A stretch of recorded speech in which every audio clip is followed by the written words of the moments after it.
We were down bad, bro. You would have AFK'd at spawn. So that's what I want to... Let's walk through it so that way you don't feel like the game is lost, right? So in ranked games, a lot of you might find yourself in like the same position where you're like down 200 points. Actually, they just got Bell, right? So I'm dead on far, having a little 1v1. We lost Bell at the same time. A lot of people will give up and be like, dude, I don't know what to do, right? And that's normal for newer players, for sure. So at this point, here's what I see on the map. I see that on far node here, I see the team basically all one mid, I think that's CL, and they're all pushing their spawn. They're pretty deep into it. So if I was the enemy team, what I would do is I would push the home node, knowing that nobody's going to be home node and knowing that I'm dead. So I know that, right, from experience. That's why I push into this. I use my cooldowns to prevent the decap because the decap is really big. That's going to literally, just the decap alone prevents me. Even if he leaves completely, that's like 5 to 7 seconds of no points for me for this node. So I want to make sure I get onto this. He ends up taking this 1v1, which if you are comfortable, if you know players, like who they are, I feel like, okay, you could take 1v1. Like I'm comfortable in this, right? Because I've played him before. Like I know the matchup. All right. We're on the same build basically, but I'll take this all day long, right? This point, I look at the map again. There's 4v4 mid. I also look at our HP bars. Everybody mid is healthy. Now, what I see a lot of the times people do is they'll go straight to mid for the fight. But the thing is, you already have the node and it's a 4v4. You really don't need to go and assist because quite honestly, defending a node is a lot easier than trying to take a node or even neutralize it. At this point, I was like about to stomp, but then I realized, you know what? I gotta let him bleed. Letting him bleed is gonna be more value for my team in the long run. So I put some conditions on him just so he can bleed a little bit and not res, and I can just forget about him. So I look at this mid fight here. The other thing to look at is positions, right? I can tell we're winning, not just because of the HP bars, but I can tell we're in the distance.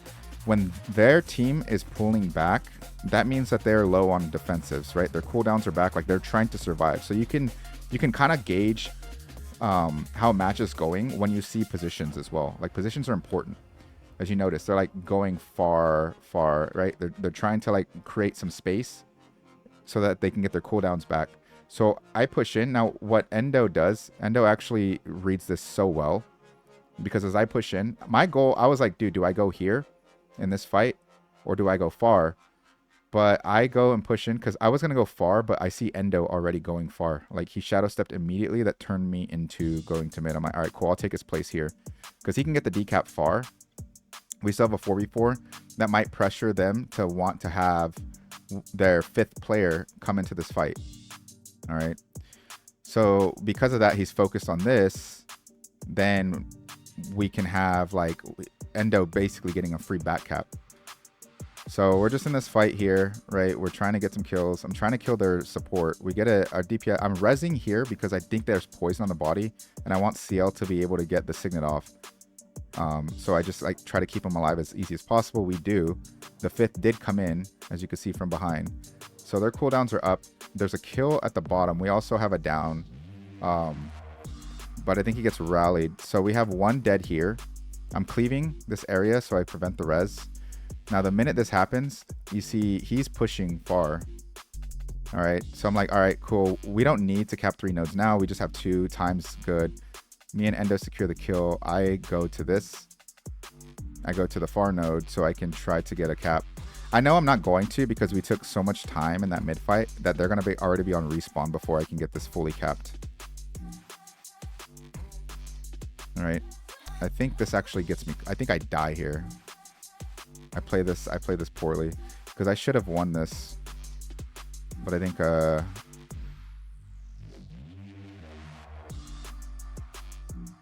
either that or I don't remember what happens here. There's 2 actually.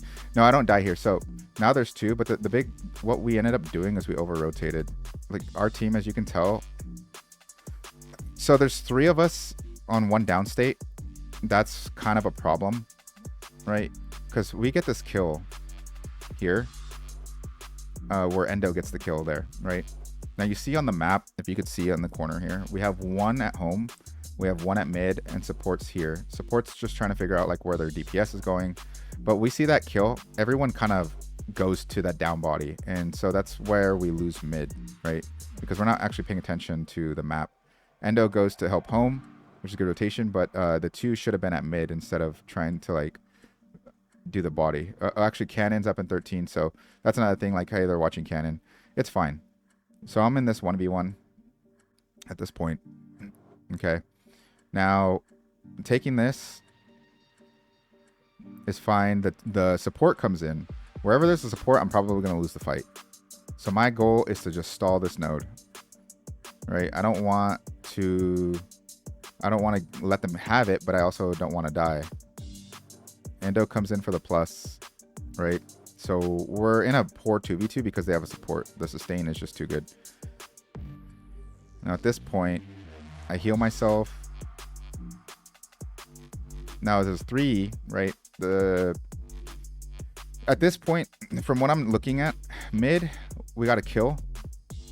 So rotation wise, like, this is just to help you for future CL. When this happens, if they got a kill immediately, you just leave, go to team fight. It's either me or Carl, because Carl's dead. I'm also like hooked here, right? And I see you rotating. At this point, it's like, no, you don't have to. And I think unless you actually, no, it's still a good rotation anyways, because Endo needed a little bit. But the problem is now it's scary because you could end up getting killed because you're very, very like, supports are not as tanky. They actually rely on their team to, like, they give up a lot of defensives in order for their team to protect them. Now we're still down. At this point, again, most people give up, right?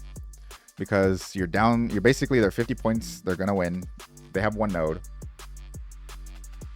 You know, our Ellie getting that kill was huge though.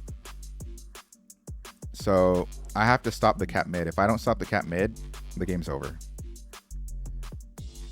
There's 2 of them here. I'm like, whatever, it's fine, because it's just a ranger and this guy, and then my teammates behind me. So it's a 2v2. Still not the best 2v2 because they do have a support. However, I have a luminary. Even though he's not support, he's helpful. Now, this is important to notice, right? CL, the support, our support's coming into this. The minute I see that from the map, you know what I mean? So I'm looking at the map too. The minute I see CL break this plane, in my mind, I'm thinking, where do I go? So do I go help the 1v1 or do I go help Endo? I think the Ellie can take the 1v1, but I know Endo is going to have the most trouble just because I know the matchup is a Condi, right? So I immediately like go to this, and I see that it's going to be a 1v2 almost, essentially. I win this. Obviously, winning this is what wins us the game, but it also allows us to win the rest of the map because we win the mid fight, we win the home fight, and I end up winning this. That's just icing on the cake. You know what I mean? The downstate there. He's dead. I get the stability stomp. I pull him in, kill him. I gotta stomp him, and the reason I don't let him bleed and stomp is because if his team comes, I have no cooldowns really. So I just have to get the stomp in order to even the matchup. So that's how we win the game. We were what? Yeah, like I said, we were 200 points behind after the bell. 200 points behind, and we end up winning. So yeah, next time, the point of this video really is just to tell you guys that it's not always going to be about like the class or the build that you play. Your map awareness is probably more important than any of that, and knowing your role, or also the roles on your team. Don't plus bad fights, or don't plus bad bad matchups. Don't fight a tanky player on their own node by yourself.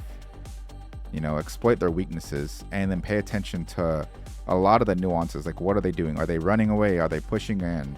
Is there, you know, is there like 2 guardians that you're fighting? Are you fighting 1 support with 1 DPS, or 1 tank with 1 DPS or support? Because those things matter.